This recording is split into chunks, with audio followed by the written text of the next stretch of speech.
Hello, today is the 7th of December 2024. As always, we'll go over our disclaimer, go over our calls, make some predictions, and it's the weekend, so we'll take a look at the longer term picture. It's my trading plan for Monday. Monday is December 9th, 2024. Please remember it's a plan. I can change my plan. My plan can be completely wrong. Any trade you make should be made at your own risk. Tuesday and Wednesday of next week, we have David giving another free look at his stuff. Circle the dates on your calendar, and here are the instructions. Don't miss this. Well, we had a pattern on Friday with the early high, which is this, and Monday should have the early low. We found this wall into the close. This is actually a pretty common pattern where you hold a level all day long, and right at the close you get a wall into the close. It's pretty clear it's not big money waiting till the end to sell at any price. It's the amateurs.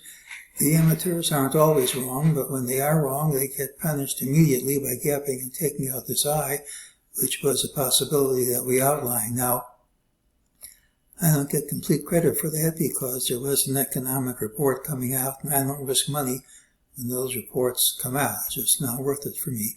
But this is a common pattern that played out in the way it does the vast majority of the times. So here's what we said. There's a wall into the close, frequently is reversed. These are the patterns I think we'll see next week. Monday has the early low. Let's take a look at the MEJT calls. It only made one call. It said this drop at the afternoon was a false move, so we'd retrace to this line, which we did. There's a straight line move up to resistance, because these targets are also resistance. A straight line move up to resistance isn't the healthiest of patterns. Either you gap up or that resistance tends to hold, and we don't know if we're going to gap up or not. We had a 913.9 sell signal from DeMark. When these things work, you get a pretty big drop. When they fail in grand style. And so far, it looks like it's going to fail. So if this thing works, it doesn't always work, but if it works, it says we're going to get a huge rally here, but that doesn't mean we have to go up on Monday.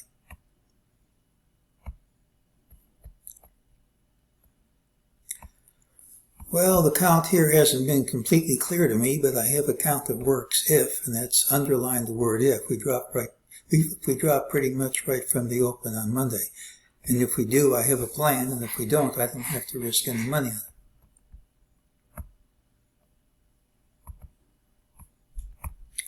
Well, here was the long-term count. I haven't changed it in over a year. We had a Major League ABC. It's a generational consolidation. We should have a generational rally, and there's good Fibonacci resistance right under 7,000 cash. So if that's the right idea, we have a ways to go. I'm thinking we made wave magenta 1. That's a pretty clear count. I can't rule out an ABC, but I'm assuming that this was the end of wave magenta 2. So let's focus in on that.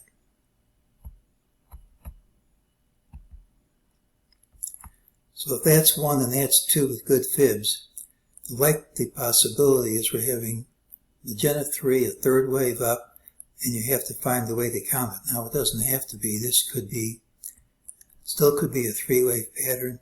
This could be A, this could be A of magenta B. But let's assume, just for sake of argument, that we're in magenta 3.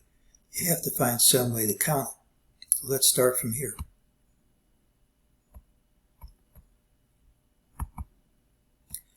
Well, if you start from here, I can count 4 waves pretty clearly. I mean, you can see how all these fibs work. Now you have to start counting from here, which means that blue C is an ABC, but that's fine. Wasn't my first impression, but doesn't break any rules. So if that's right, we have to find some way to count this wave. So let's start looking right at the end of wave blue 4.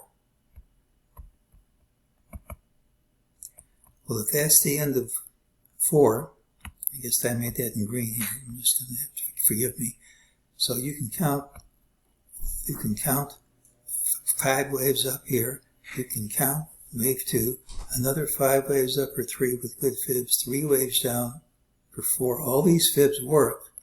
And if that's the right idea, you have to find some way to count the 5th wave. So let's start from here on Thursday's close. So if that's Thursday's close, we have the wall with gap pattern. The question is this an ending diagonal triangle? Because if that's an ending diagonal triangle, we've completed 5 waves up and we should have a correction. It doesn't have to be a large correction. If you're in a wave 3, as we said, it probably isn't a large correction. But, I mean, if we start to drop, that's a perfectly valid count. And the fact that this wall with gap tends to fill pretty quickly gives some credence to the count. Even though we hit a new high, this clearly isn't an impulsive move. I mean, we've had what could be called churning at the top, where you hit new highs, all-time highs, and can't hold them at the close. That's not really a healthy pattern. You still have to break down under some lows. I mean, we open up here, forget everything I said. But for right now, when you make new all-time highs and can't hold them, you're churning. You're not in an impulsive move. So it's either a consolidation or, as we said, this could be an ending diagonal triangle, in which case we're going to drop. And we're going to know that on Monday's open, I would think. We're going to have to use the mixed signals rules. Let's go over why. Monday's pattern has the early low regardless of where we open. It is bullish that Friday's normally bearish pattern couldn't close near the low. So if that's maintained at Monday's open, it should lead to higher prices printing regardless of how we close. I mean, right now you have this pattern we had Friday and don't close to the low. It should go up. But again, timing doesn't run out until Monday's open. You open down here. You gap down Monday. It's the normal pattern, and it gives credence to the count, and there should be a correction. It's negative. The wall with gap pattern tends to fill, usually within the day, not always.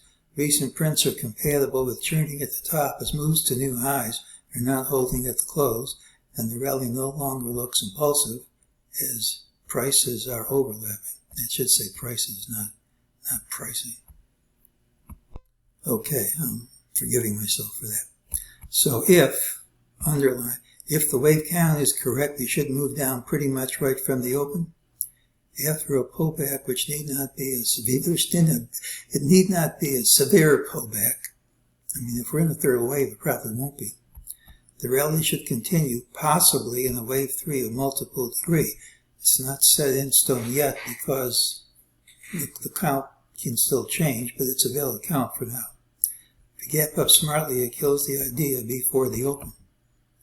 So there's a good chance, if I'm right, which we don't know yet, if we move down right from the open, it's a target to undercut this low on Thursday, support there, but I have a lower target, 60-6105. Has to print it sometime according to my rules. You have a gap, which doesn't have to fill, but I'd like it to. In the scheme of things, in percentage terms, it's even less than 1%. If we stop there, we don't have to, but that's all I really need. And after a pullback, which doesn't have to be a big pullback, the odds are good, if that's the right count, that we're going to be in wave 3 of multiple degree with much higher prices coming up. Now, of course, if we open up here, the whole idea is killed, and that's the way it goes sometimes.